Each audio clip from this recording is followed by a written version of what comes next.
My name is Melinda Mullins. I'm 28 years old. And the night before my wedding, my mother left me a voicemail at 11:43 p.m. Melinda, it's not too late to cancel. Don't embarrass us like this. My father had already written me a 4-page letter calling my choices intellectually incompatible with our family's values. I played it 3 times before I understood she wasn't coming. 68 invitations to my side. 0 responses. My mother had sent a group email to everyone. We cannot in good conscience attend. Their reason? My fiancé worked nights as hospital security. To them, he was nobody. They didn't know that strangers stopped him on the street to say thank you. They didn't know why his phone rang at 2 a.m. with urgent, desperate voices. They never asked. So on September 14th, 2025, I walked down the aisle alone. 90 feet, 34 empty chairs. 48 hours later, a 10-second clip from my reception went viral. And the man my family called nobody became the only person anyone could talk about. That's when they realized what they'd done. But it was too late. If you're watching, hit subscribe and tell me where you're tuning in from. Drop your location and local time in the comments. I read every single one. Now, let me take you back 14 months. To a hospital waiting room at 2:17 in the morning, where I met a man in a security uniform who would change everything. February 19th, 2024. Pennsylvania Hospital Emergency Room. My roommate had been in a bike accident. Nothing life-threatening, but enough to land us in the ER at 2 in the morning. I'd been sitting in that waiting room for 3 hours. Green vinyl chairs, fluorescent lights that made everyone look half dead. Coffee machine with an out-of-order sign taped across it. I was staring at my phone, not really seeing it, when someone stopped in front of me. "You've been here 3 hours? Have you eaten?" I looked up. Security guard, mid-30s maybe, dark hair, worn boots, hospital ID badge clipped to his belt but turned backward so I couldn't read it. His face was tired but kind, the kind of tired that comes from working nights, not from lack of sleep. No, I haven't. "Vending machine's broken. I'll grab you something from the staff room." He was back 6 minutes later with a turkey sandwich, still wrapped, and a cup of coffee in a paper cup. "Thank you," I said. "You didn't have to do that. You looked like you needed it." We talked for 6 minutes, maybe 7. He didn't say much about himself, just, "I work here, nights mostly, operations stuff." But the way he talked was different. Calm, precise, like every word was chosen carefully, like he didn't waste energy on things that didn't matter. "Do you like working nights?" I asked. "It's when the work matters most." I didn't know what that meant. I didn't ask. When the nurse finally called me back to see my roommate, I stood up. He was still there, hands in his pockets, watching the ER doors like he was keeping track of something I couldn't see. "I'm Melinda," I said. "Nathan." A nurse walked past us, saw him, started to say something. "Doctor." He cut her off with a look, just a glance. She stopped mid-word and kept walking. I noticed it, but I didn't understand it. "Take care," Nathan said. I thought that was the end of it. A kind stranger in a hospital at 2 a.m. One of those moments you remember, but never revisit. 3 days later, he found me on social media and asked if I wanted to get coffee. Our first date was April 3rd, Reading Terminal Market, 12:30 in the afternoon. He showed up on time, wearing jeans and a worn gray jacket. Still looked tired. I wondered if he'd worked the night before. We wandered through the market, bought Philly cheesesteaks from one of the vendors, sat at a bench near Bassett's ice cream. He talked about Philadelphia like he loved it but didn't have time to see it. I talked about my job. I worked in academic publishing, nothing glamorous, but I liked it. "You work that much?" I asked when he mentioned not getting out during the day often. Something like that. His phone buzzed 4 times during lunch. He checked it once, frowned, typed something I couldn't read, all numbers and abbreviations, like medical shorthand, then put it away and gave me his full attention. "Sorry," he said. "It's fine. Is everything okay?" "Yeah, just work." 2 hours. He paid in cash. He didn't check his phone again. When we said goodbye, he smiled, really smiled, for the first time. "Can I see you again?" he asked. I said yes. We fell into something. Slowly at first, then all at once. Nathan worked crazy hours. Sometimes he'd disappear for 36 hours straight. Overnight shifts, he'd say, emergencies that needed handling. I didn't push. I figured hospital operations, maybe management, something that kept him on call. He lived simply. Studio apartment in South Philly, barely any furniture, books everywhere, mostly medical textbooks and journals. I asked him about them once. "Just interested in health stuff," he said. "You read trauma surgery journals for fun?" I like to understand how things work. By December 2024, we'd been together almost 10 months. I was in love. Completely, stupidly in love with a man who worked night shifts and read surgical protocols like other people read novels. "Move in with me," I said one night in December. He looked at me for a long time. "You sure? I'm not around much." "I'm sure." He moved in with one duffel bag, a stack of medical journals, a pager that beeped at random hours and made him leave the apartment at 2 in the morning without explanation. I loved him for who he was. Quiet, kind, solid. I never needed to know what he did. I just knew he was good at it. My family would care about what he did, but I didn't. March 22nd, 2025. I finally told my mother about Nathan. "I'm seeing someone," I said over the phone. "Oh, how wonderful!" Her voice went bright. "What does he do?" I hesitated, just for a second. "He works at Pennsylvania Hospital. Security operations." Silence. "Security operations," she repeated slowly. "Is that management?" "It's hospital work, Mom." "Of course, I'm sure he's very dedicated." That tone, I knew that tone. It was the same voice she used when declining charity event invitations she considered beneath her. Polite, carefully neutral, poisonous. "We'd love to meet him," she said. "Great, I'll set something up." I hung up. Nathan was in the kitchen making eggs. He didn't look up. "They want to meet you," I said. "I heard." "It'll be fine." He plated the eggs, handed me a fork. "It won't be fine, Melinda, but we'll do it anyway." May 18th, 2025, 7 p.m. My parents' house in Bryn Mawr, Pembroke Road. Restored Victorian, faculty art on the walls, the kind of place that smells like old money and older expectations. Nathan arrived on time. He brought wine, a modest bottle, nothing expensive. He dressed in his best, which was still clearly not expensive enough. I saw my mother's eyes flick to his shoes, worn, not designer. My father shook his hand, firm grip, appraising look. "Melinda tells us you work in hospital security." "Yes, sir.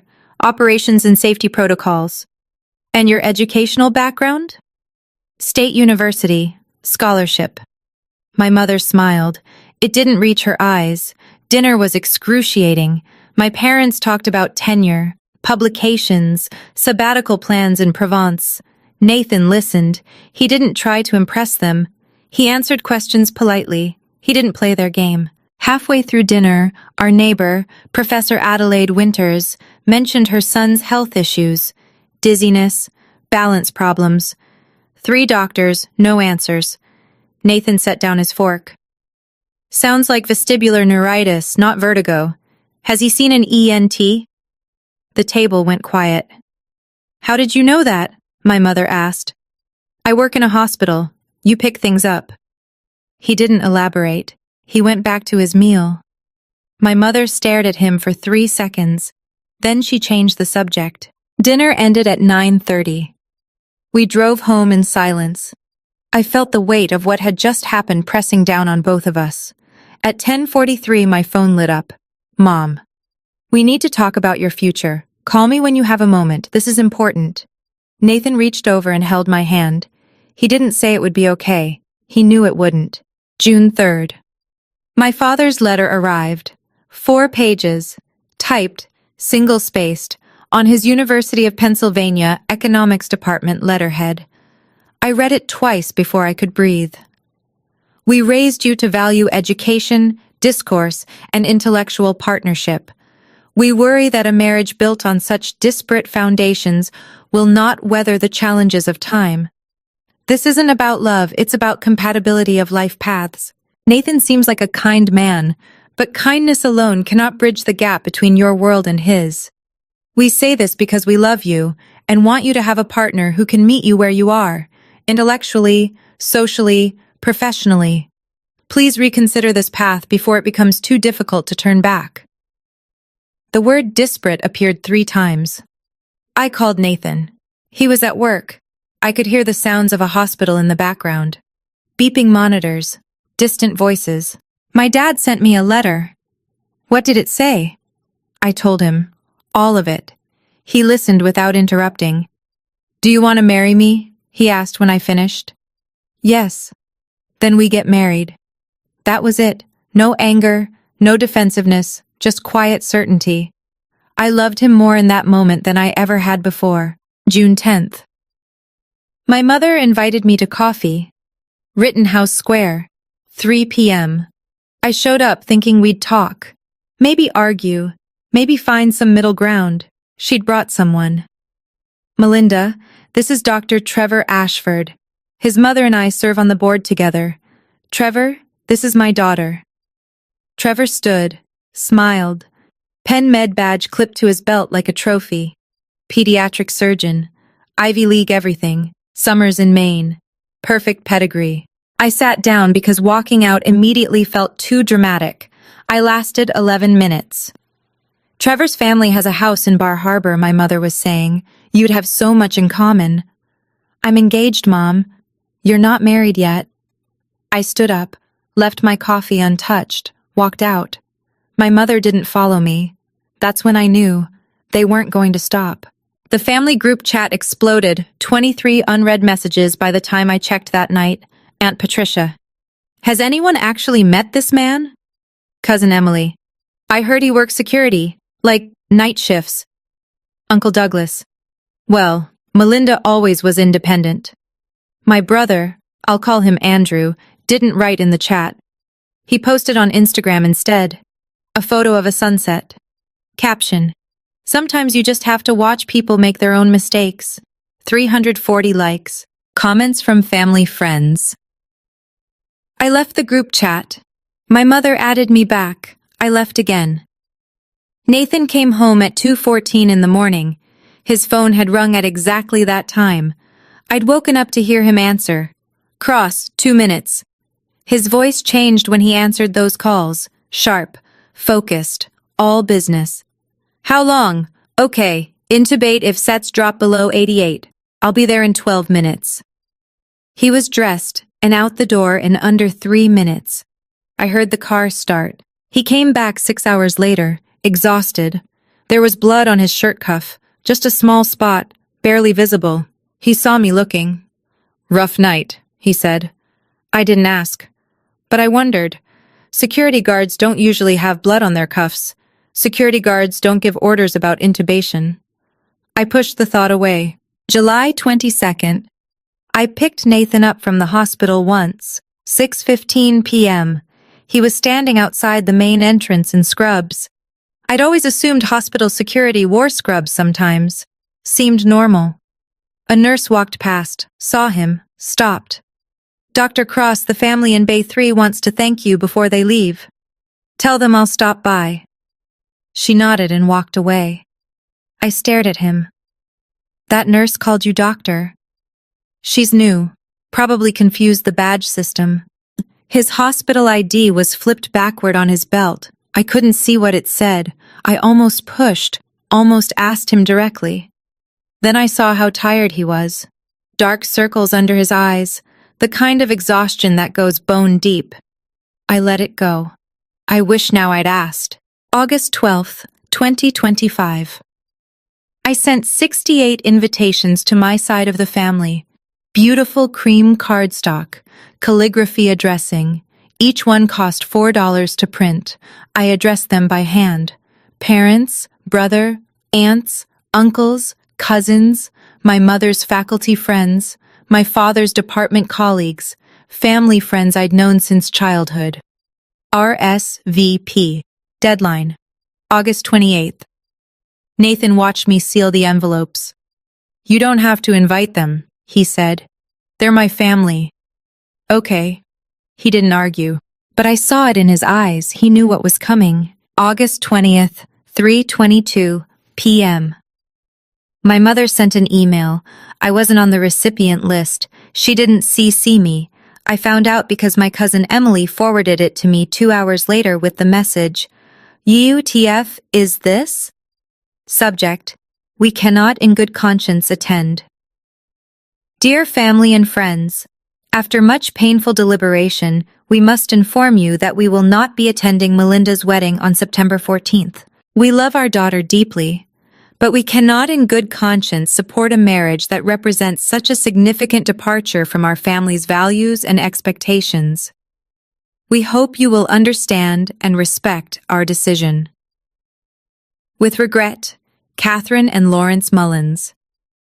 Attached was a family photo. From last Christmas. Before Nathan. I wasn't in it.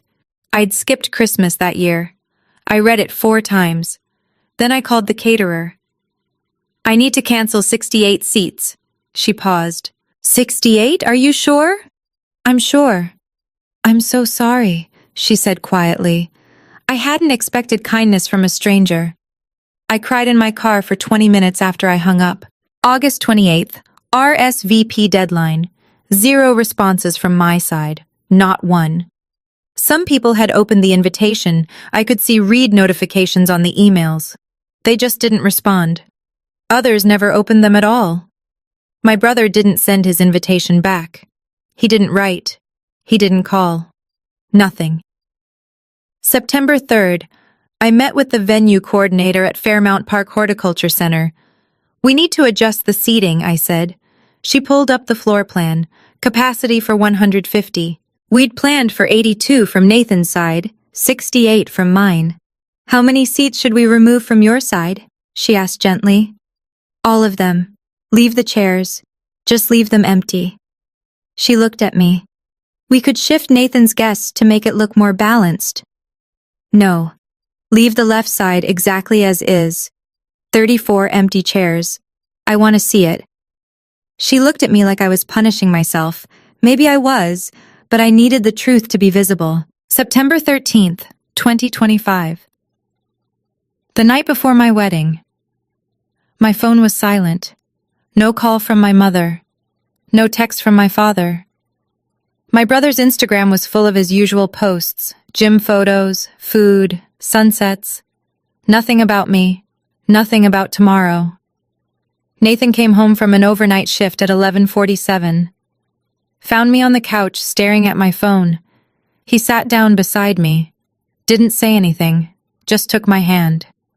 "We can cancel," he said finally. "We can go to City Hall Monday. Just us." "No, I want the wedding. I want them to know what they chose." He kissed my forehead. "Okay, then we do this your way." At 11:43, my phone rang. "Mom," I answered. "Melinda, it's not too late to cancel. Think about what you're doing to this family. Don't embarrass us like this." She hung up before I could respond. I played it 3 times before I understood. She really wasn't coming. September 14th, 2025. 4 p.m. I was alone in the bridal suite. No mother to help me with my dress. No bridesmaids from my side. The venue coordinator, her name was Sarah, helped me zip up the back. "You look stunning," she said. "Thank you." I looked in the mirror. White dress. David's bridal, $1,200. Hair done by a stylist who worked in silence because she could tell I didn't want to talk. Makeup I'd done myself because I didn't trust myself not to cry if someone else did it. I looked beautiful. I looked alone. I checked my phone one more time. 0 messages. I turned it off. 4:02 p.m. The doors opened. The string quartet started playing. Canon in D. The song I'd picked 6 months ago when I still thought my father would walk me down the aisle. I stood at the threshold and looked out. Left side, 34 empty chairs, 34 place programs sitting untouched on seats, 34 name cards at the reception tables that would never be claimed. Right side, Nathan's people, standing, smiling, 82 people who loved him. His parents in the front row, working class, warm, present. His mother was already crying. Nathan stood at the altar in a navy suit. He saw me. His face broke. He mouthed something. I couldn't hear it, but I knew what he said. I'm sorry. I'm so sorry. I started walking. 90 feet. No father. No brother. No one to hold my arm and tell me I was making the right choice. Just me. White heels that hurt my feet. A bouquet I held too tightly, and 34 empty chairs watching me like witnesses to an execution. Every step felt like defiance. Every empty chair was a choice they'd made. I kept walking. Nathan took my hands when I reached him. They were shaking, both of ours. The officiant, Reverend Patricia Okoye, someone Nathan knew from community work, began the ceremony. We'd written our own vows. Nathan went first. His voice cracked halfway through. I don't have much, he said, but what I have is yours. My time, my hands, my life. I see you, Melinda. I've always seen you. I couldn't stop crying. My turn. You're enough, I whispered. You've always been enough, and I choose you, today and every day after. The officiant smiled through her own tears. You may kiss the bride. Nathan cupped my face gently, kissed me like we weren't standing in a room with 34 empty chairs, like it was just us. For one perfect moment, the emptiness didn't matter. The reception started at 4:35. Same venue, different room. Table 3, front left, 8 place settings, name cards in calligraphy. Catherine, Lawrence, Andrew, Aunt Patricia, Uncle Douglas, Cousin Emily, my mother's best friend Helen, my father's colleague Professor Winters. 8 empty seats, perfect table settings, flowers, champagne glasses that would never be touched, plates that would never hold food. Nathan's family tried to fill the space with warmth. His mother, Diane, hugged me so hard I could barely breathe. You're our daughter now, she said. You've always been enough for us. I smiled, thanked her, looked at table 3. I couldn't help it. Every hour, I looked at that empty table twice. It was a wound that wouldn't close. 6:33 p.m. First dance. Can't help falling in love. 3 minutes and 2 seconds. Nathan held me. We swayed. I could feel his heart beating against mine. I thought they'd come, I whispered. I know, baby. I know. We danced. The empty table watched. The song ended. We kept swaying for 5 more seconds. This is it, I thought. This is the rest of our life. Just us. I'd made my peace with it. Or so I thought. 7:23 p.m. Dessert was being served. The cake had been cut. Nathan was talking to his uncle near table 8 when I heard someone scream. Richard! Richard! Someone help! I turned. A man, 62 maybe, one of Nathan's former patients, had collapsed near the dessert station. His wife was on her knees beside him, shaking his shoulder. People froze. Someone yelled, Call 911! Nathan was already moving. He crossed the room in seconds, dropped to his knees beside the man. His whole body shifted, went from wedding guest to something else entirely. Something I'd never seen before. Someone call 911, he said. His voice cut through the chaos like a blade. Tell them 62-year-old male, possible MI, wedding reception at Horticulture Center. He checked the man's pulse. Airway. His hands moved with absolute precision. A woman ran over, one of Nathan's guests, someone I'd been introduced to earlier but couldn't remember. She was wearing a dress and heels, but she moved like she knew exactly what to do. Dr. Cross, I have an AED in my car. She was already running to get it. Another man appeared. Older. Calm. Nathan, you want me to handle compressions if... Get my medical kit from my car, back seat, and start oxygen if you have it. They moved like a team, like they'd done this 1,000 times. I stood there, frozen. Dr. Cross. The woman came back with the AED. Dr. Cross, it's ready. Nathan didn't look up. Good. Charge to 200. Someone start compressions. 2 inches deep, 100 per minute. Rotate every 2. The EMTs arrived. They saw Nathan. Recognition flashed across their faces. Dr. Cross, we've got it from here, sir. We'll transport to Penn. Nathan stood. Professional posture. Hands at his sides. His face, completely calm. Zero panic. This was someone who'd done this before. Many times before. A woman near me was filming on her phone. I didn't notice at the time. I was too busy staring at Nathan like I'd never seen him before. Because I hadn't. This wasn't the man who made eggs in our kitchen. This wasn't the man who fell asleep reading trauma surgery journals. This was someone else. Someone everyone else in this room seemed to know. Except me. The EMTs loaded the man onto a stretcher. Nathan rode with them to the hospital. 15 minutes. He came back at 8:10. I was standing near our table, waiting. Is he okay? I asked. He'll be fine. Stent procedure tonight. Full recovery expected. I stared at him. Really looked at him. Everyone kept calling you doctor. Nathan looked at me. Long silence. 3 seconds. 5. I am a doctor. Nathan, you said you worked security. I do. Hospital security systems. Safety protocols. I oversee operations. He paused. But I'm also a trauma surgeon, chief of trauma at Penn Medicine. The words didn't make sense. I heard them, I understood them individually, but together they were nonsense. You're... what? A trauma surgeon. Chief of... how long? 6 years as chief. 12 years total at Penn. Why didn't you tell me? He looked at me like the answer should be obvious. Because you never needed me to be more than I was. I didn't know what to say. We stood there, wedding reception happening around us, and I realized I'd fallen in love with someone I didn't actually know. Or maybe I did know him. Maybe I knew the parts that mattered. But this was something else entirely. We'll talk later, he said gently.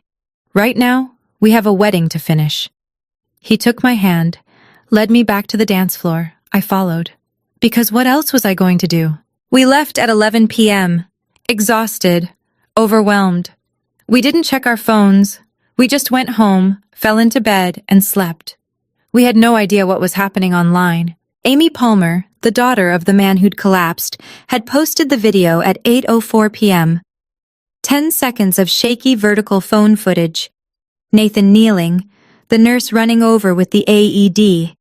Dr. Cross, the other doctor asking about intubation, Nathan giving orders with complete authority, the EMTs arriving deferring to him. Dr. Cross, we've got it from here, sir. Caption. OMG, the groom at this wedding just saved my dad's life, and everyone's calling him Dr. Cross? Hashtag wedding hero. Hashtag doctor. Hashtag lifesaver. Posted at 8:04 p.m. By 9 p.m., 3,200 views. By 10 p.m., 62,000 views. By midnight, 340,000 views. By 6:42 the next morning, when I woke up to my phone vibrating non-stop, 2.8 million views. September 15th. I woke to 47 missed calls, friends I hadn't talked to in months, college acquaintances, blocked numbers, unknown numbers. I opened TikTok. The video was everywhere, not just Amy's original post, reposts, shares, stitches, reaction videos, comments flooded in.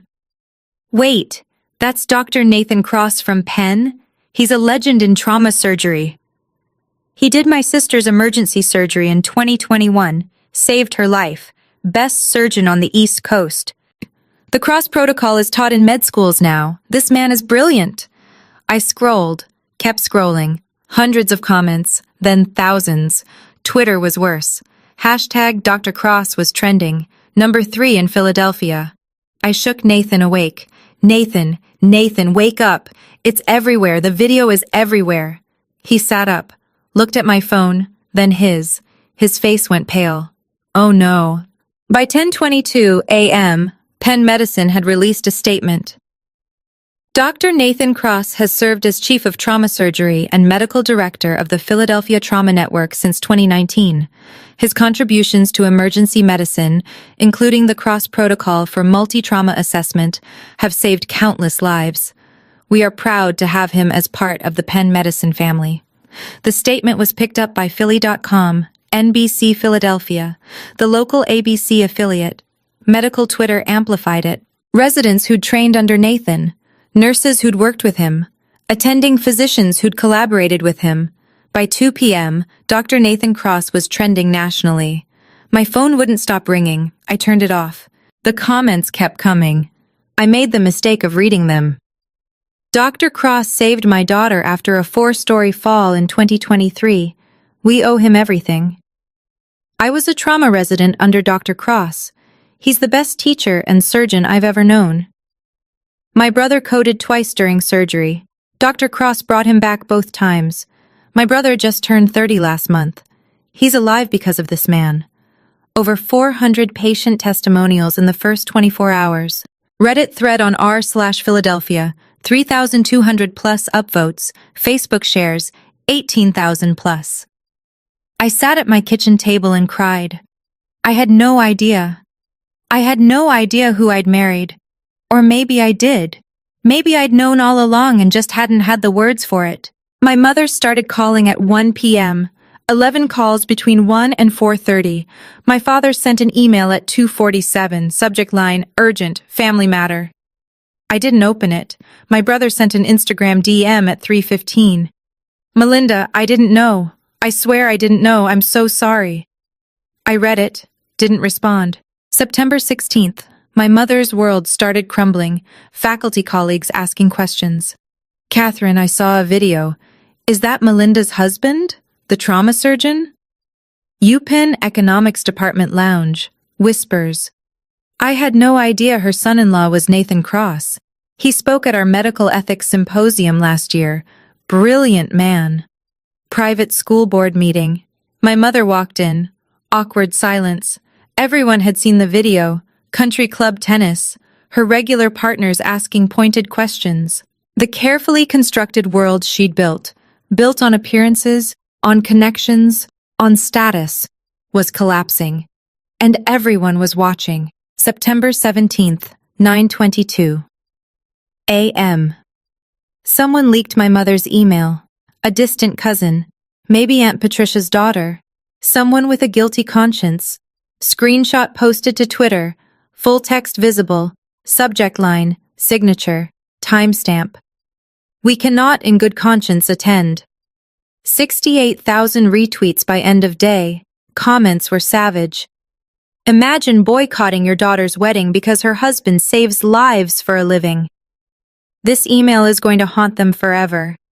They called a trauma surgeon a departure from family values. The irony. BuzzFeed wrote an article. Huffington Post. Local news picked it up. The internet found my mother's LinkedIn. Comments started rolling in. I didn't have to do anything. The truth was punishment enough. September 18th through 25th. Nathan and I went to the Adirondacks. A cabin with no cell service. Wood-burning stove, hiking trails. Silence. We talked. Really talked. Why didn't you tell me? I asked on the 3rd day. We were sitting on the porch. He had coffee. I had tea. The woods were quiet. Because you saw me, he said. Really saw me. Not the credentials, not the title, not what I could do or what I'd accomplished. Just me. And I didn't want to lose that. You wouldn't have lost it. Maybe, but I've spent my whole adult life being Dr. Cross, Chief of Trauma. The surgeon who developed the Cross Protocol, the guy everyone calls when things go wrong. And it's good work, important work, but it's also exhausting. Being that person all the time. He looked at me. You met me in a hospital waiting room at 2 in the morning. I was wearing a security uniform. I brought you a sandwich. And you talked to me like I was just a person. No expectations, no assumptions, just a guy who worked nights. You lied to me. I didn't lie. I just didn't correct your assumptions. And yeah, that was wrong. I know that.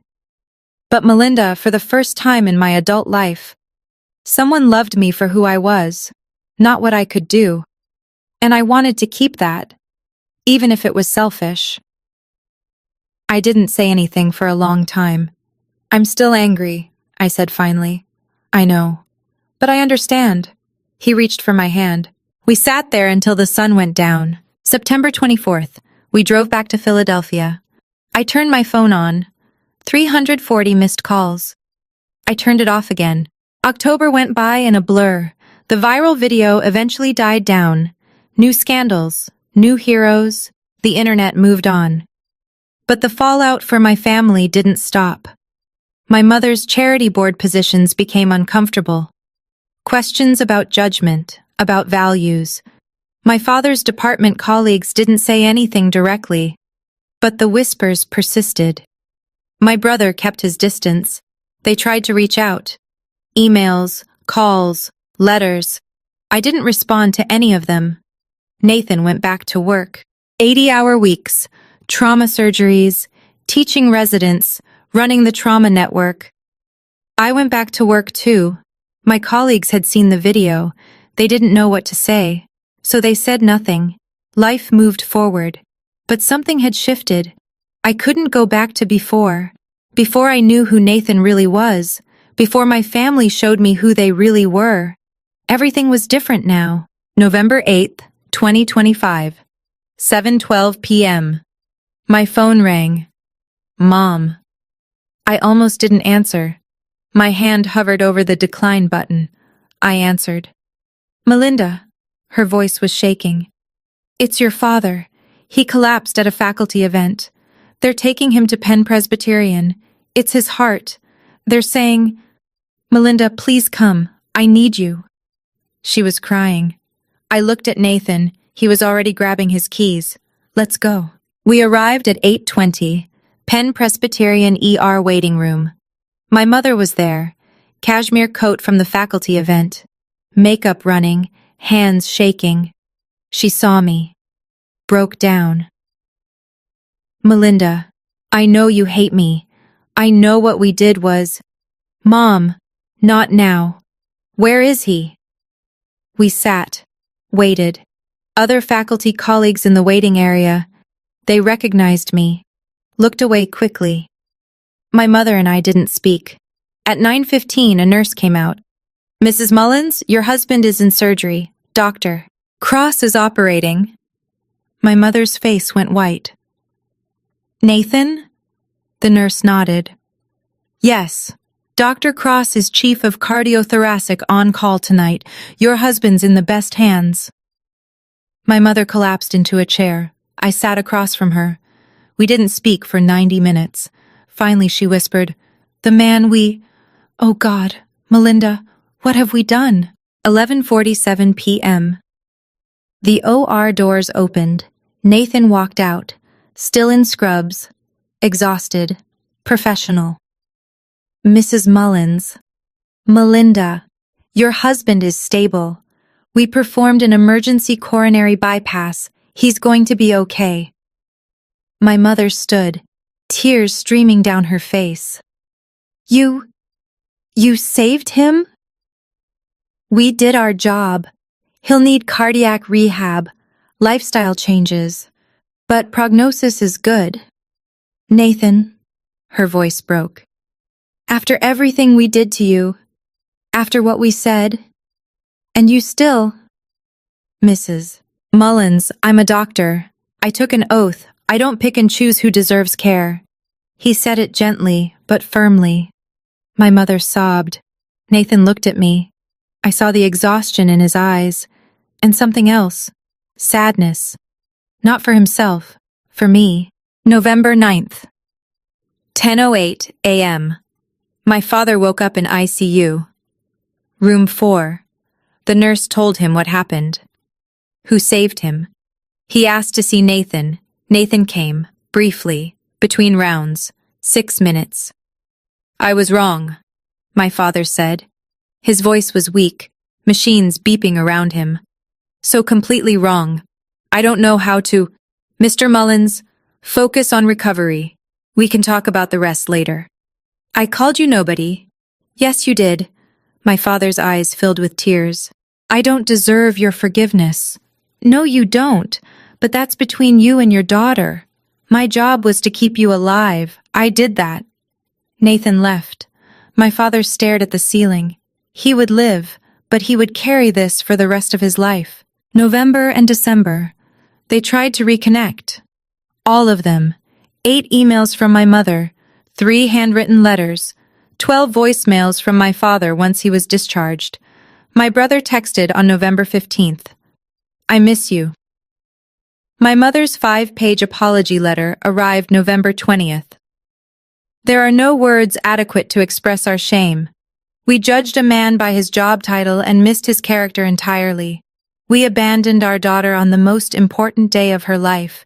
We have to live with that. But if you're willing, we would like to try to earn our way back, slowly, on your terms. I read everything. I responded to nothing. For 5 weeks. December 12th. I texted my mother. "Coffee, Monday, just you and me." December 18th. 2:30 p.m., Rittenhouse Brew, neutral territory.